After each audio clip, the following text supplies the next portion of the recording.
Hello and a very warm welcome. I'm so glad you're here because today we are diving deep into 10 truly powerful verses from the Quran. Together, these verses really get to the heart of some of life's biggest questions. Things like justice, mercy, what truly makes a person valuable, and what it really means to live your life knowing there's an unseen, all-knowing witness to it all. It's a profound journey, so let's get right into it. So let's just start with the big question that these verses really force us to look at. In a world that so often measures people by, their money or their social media following, what is the real measure of a person's worth? And this wasn't just some abstract philosophical idea back then. It was a very real, very raw social issue at the time these verses were revealed. So here's how we're going to break this all down. We're going to walk through 4 major themes. We'll start right on the ground with a social conflict happening in Mecca. Then we'll look at the nature of the divine message itself. From there, we'll tackle this tricky question of divine timing. And finally, we're going to zoom all the way out to this incredible, cosmic perspective on God's awareness. It's going to be quite a ride. Okay, our first theme, status versus sincerity. This gets right to the heart of a pretty intense conflict between the early Muslim community and the powers that be. It's really all about a divine course correction for how we look at social hierarchies. To really get this, you have to picture the scene, right? You have the powerful, wealthy leaders of the Quraysh tribe, and they're uncomfortable. They look at the Prophet's followers, people like Bilal, who was an emancipated slave, and other humble, poor individuals, and they basically say, look, if you want us to even listen to you, you've got to get rid of them. They just saw these sincere believers as socially unacceptable. And this slide just lays out that clash of values so perfectly. On one side, you've got the elites, and they are obsessed with tribal prestige, with wealth, with social standing. And on the other side, the Quran introduces this radical new standard of worth. It's about pure sincerity, about consistent devotion, and this beautiful idea of seeking God's face, which is all about doing things only for His pleasure, nothing else. The Quran's response to this is just this incredibly powerful rhetorical question. You can almost hear the sneer from the elites, right? Really? These are the people God has chosen to favor?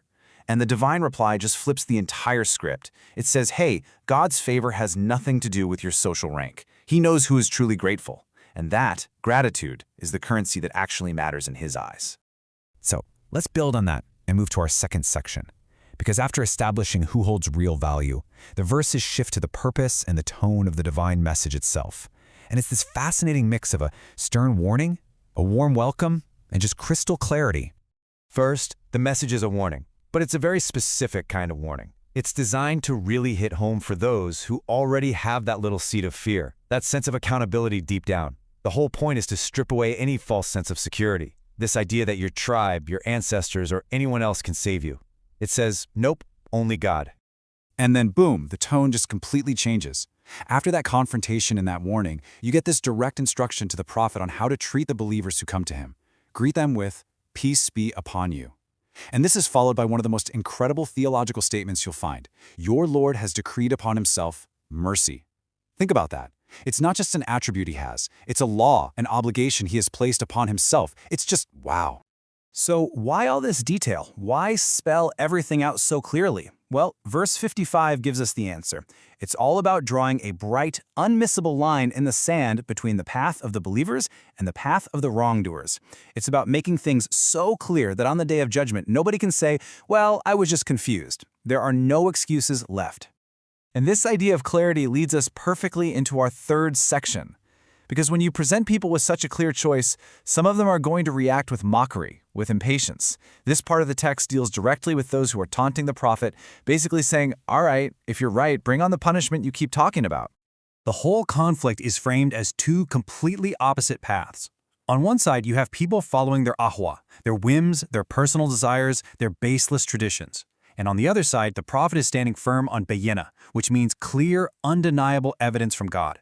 The verse makes it plain there's no middle ground here. So here's the crucial part.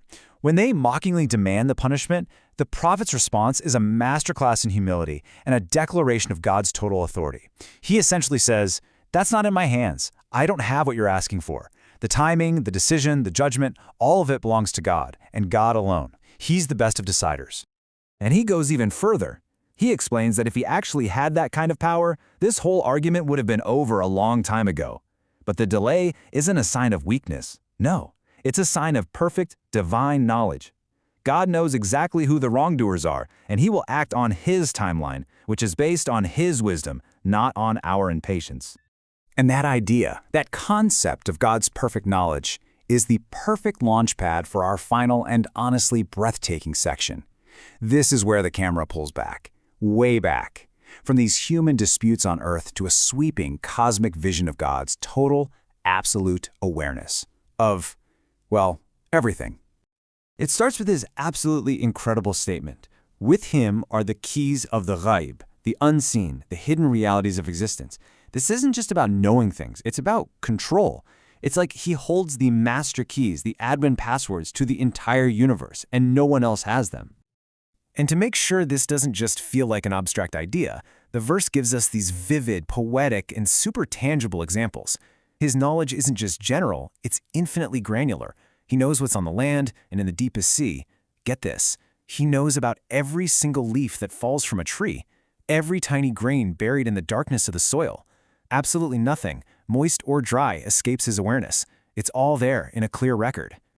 And then, the Quran connects this vast cosmic knowledge right down to our most intimate daily experience, sleep. It reframes it for us. Sleep isn't just rest. It's a kind of temporary death, where our souls are taken by Him. And every single morning when we wake up, that's a mini resurrection. So this daily cycle becomes this powerful, constant reminder. Think about it. At night, He takes your soul. In the day, He brings you back, knowing everything you did the day before, so you can complete your assigned time on earth. And this whole cycle, day in and day out, is just a practice run for the final return to Him, where He will tell you everything you used to do. It connects life, death, and final accountability into one seamless reality that we live every single day. So, what's the big takeaway from all of this? When you put these 10 verses together, they work to just dismantle our illusions. They teach us that true worth comes from sincere faith, not from what society values.